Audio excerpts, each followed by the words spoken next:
So finally I'm making time to strip down the 30 kilowatt hour batteries that I have in stock. Going to combine them, taking the best modules out of all of the ones that I've got and build maybe one or two good batteries again from the good modules. They'll all be tested individually. So first job as ever is to take out the main cutoff. This usually comes out by hand quite easily. That means that there's no chance of electrocution from the high voltage. The next thing is to take out the 6 bolts that hold this top plate on, and also there are 10 bolts holding the top on, 5 down each side. I've already sprayed these with rust off, so hopefully they'll come out nice and easily, but if they don't, I've got a induction heater that I can heat the bolts up with, and that will free them, and then I just have to cut the lid off. So once the 6 bolts roll out, this just lifts away. You can see here how this is the top casing, and it basically pulls the casing down onto a rubber seal that's inside. So it's also important to make sure you don't lose that seal when you lift the top up. But I'll put these to one side and then I'll press on with the bolts around the outside. So there are 2 different types of bolts holding the lids onto these. Each of the corners has a regular bolt with a kind of washer shaped head on it. The rest of the bolts have this stepped fitting on them so that they pull down to the right height. You can see how the edge of the casing is slightly stepped, and it allows the bolt to stop up against the bottom of the casing, having pulled the top of the casing down properly. The top lids on these have a mastic seam which is buried down inside between the 2 layers of the casing, so I find the best thing is one of these vibrating side cutting tools. You can just zip down the sides. I'm not going to video it because it's horrendously noisy, but you can just cut the seal and then the top will just lift away really nicely. So the machine that spreads the glue onto the casing cover while it's in the factory always starts and stops here around this edge, so it's kind of 2/3 of the way forwards. And I always find that just along this bit there's an awful lot more mastic, which takes a little bit of extra freeing off to get it out. So when you go to test the lid, you can see here it's holding up at this bit, but all the rest of the lid has come away cleanly. So just going to focus a bit more on this bit and then we should be off. So the cover's off. As this is an early 30 kilowatt hour battery, obviously it's got a few cells with some degradation.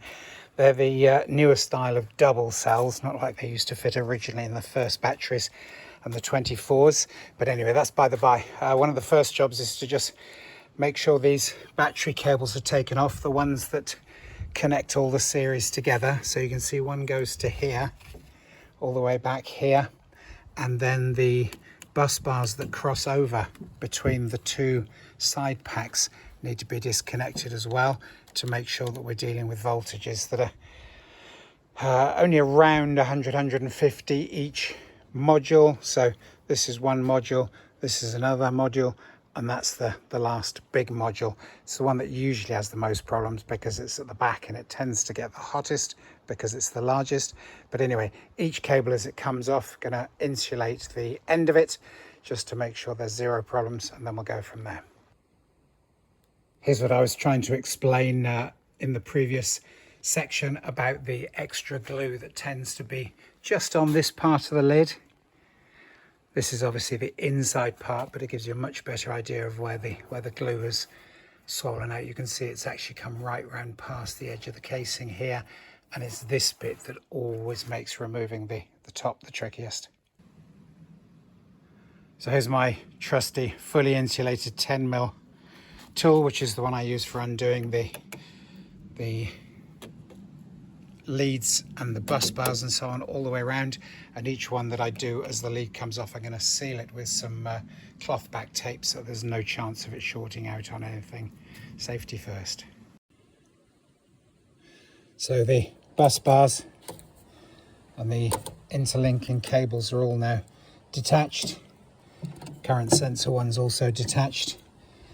So that's down to a much more comfortable level of voltage to be dealing with, but I'll still be wearing the insulated gloves while I'm working on it. So the next thing I need to look at obviously is taking out the wiring that's attached to this cross brace, because the cross brace has to come out to allow each side bank to come out, and I'll disconnect the wiring from the brackets on here. And then there's an assortment of 10mm bolts holding the rear pack down. At each end there's 13mm bolts.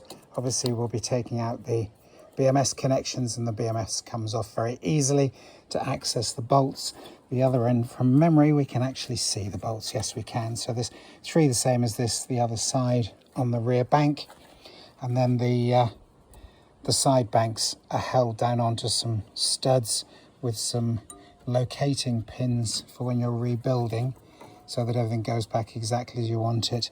But there's only a handful of nuts to remove, and then once all the low tension cables and, for instance, the temperature wiring and so on is all disconnected, then each module will pull clean out, and then it's either ready to either have the modules replaced, or obviously it can be stripped down further to take the CATL style modules or cells, whatever you want to call them. This one, as I say, I'm going to test each cell individually, which is quite a lengthy job.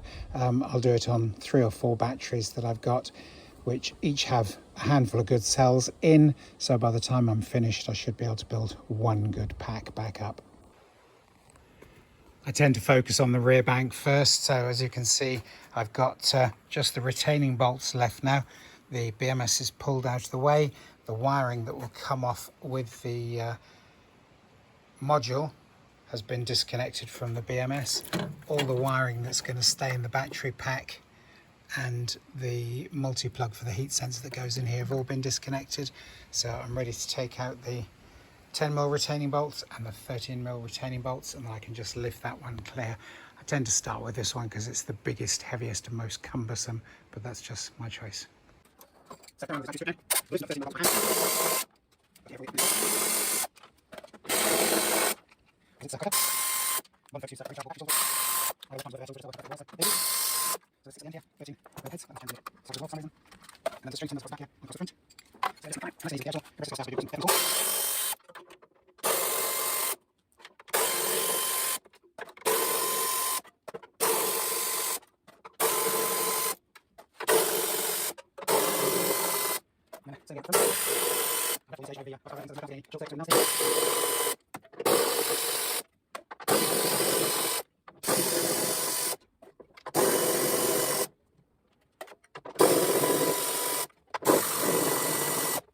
All the refitting bolts and this whole bunch of second one. I'm going to move the tray underneath the rack, and then just place it. Lift it out, and then saturate by using it. It's 9 kilos per cell, so we've got 1, 2, 3, 4, 5, 6, 7, 8, 9, 10, 11, 12, 13 kilos of weight down. I'm too old and too tired to lift it out by hand, so here we go.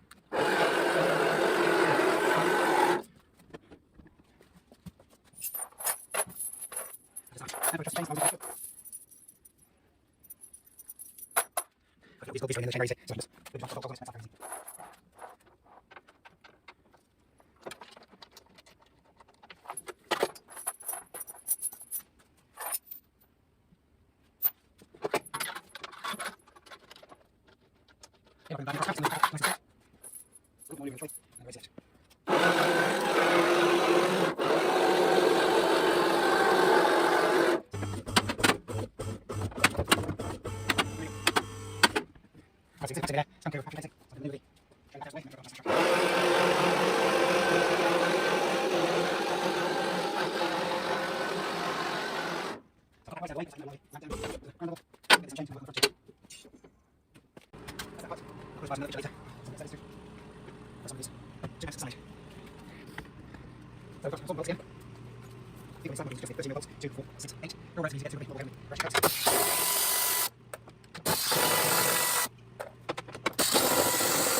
Here's the side.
One of the things I do like to do with these when I've got the top off, because they're glued on and obviously that makes them a real pain to remove, I'd like to refit the lid on this one for transportation. So I used my cleaning tool to get off all the old gunk that sealed the lid on.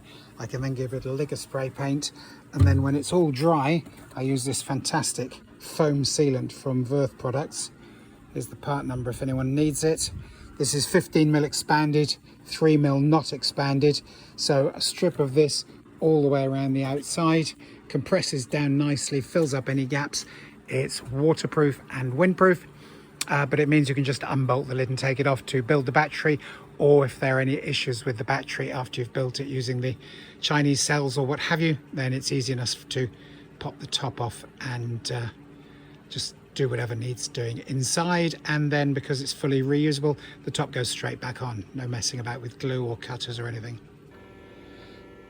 So that's got the bottom half of the casing all cleaned up. There's a couple of areas where the grey mastic shows, is where they've glued the various parts of the retaining box together to make sure it's weatherproof. So where they put it together in the factory, it's got the grey mastic to join the halves of the casing together, keeping it all nice and waterproof. But that's all cleaned off. You can see nice shiny metal, so I'm going to put a lick of paint on that, and once it's dry I'll put that tape on and we'll be good to go. I'm going to do the same cleanup of the old mastic on the lid, but because of the way I cut the rubber, I try and keep the blade so that it's pressing on the base. So we've got a nice thick bead of sealant here, so I'm just going to scrape it off with a sharp blade first, and then I'll go over it afterwards with the rotary cleaning tool, and same as the base, give it a lick of paint, and then it'll sit nicely on the foam when the time comes to refit it. So you can see here with this, it's actually a glass cleaning tool, but it just has a interchangeable Stanley knife blade in it. You can see I'm taking the bead off, most of the bead off in one go, makes the cleanup with the rotary tool afterwards much quicker and easier. So I've cleaned up the mating face on the battery pack lid as well. You can see all the way around nice and shiny. So I'm going to give it a lick of paint and then stick the reusable tape onto the base, and then the top will just lift off whenever necessary. So I've got the casing mating surfaces all cleaned up and painted now, ready for the tape to go on. You can see that when the tape is fully compressed, it's really thin. I've got some here in another packet where you can see how much it's expanded, which it does as it settles in, so it's really good stuff. So the sealing tape is stuck in position all the way around. I'm going to leave this to sit overnight, and then by the morning it will be swollen up, but it's perfectly okay to put the lid on because it just swells up to fill the gap, anything up to 15mm, which of course we've got nothing like that on one of these battery lids. So nice clean lid, nice clean base with tape on, ready to just drop the top on and secure it for transport tomorrow. So following morning, you can see how the foam seal has expanded up nicely. So this is ready to have the lid fitted and removed as many times as necessary without needing to be cutting off the glue sealant that they used to use from the factory. And then you can see here with the cover just placed on top of the seal, you can see that the seal is already touching the upper face, but there's plenty of pull down room here. So this is going to pull down really nicely and give us a really good seal.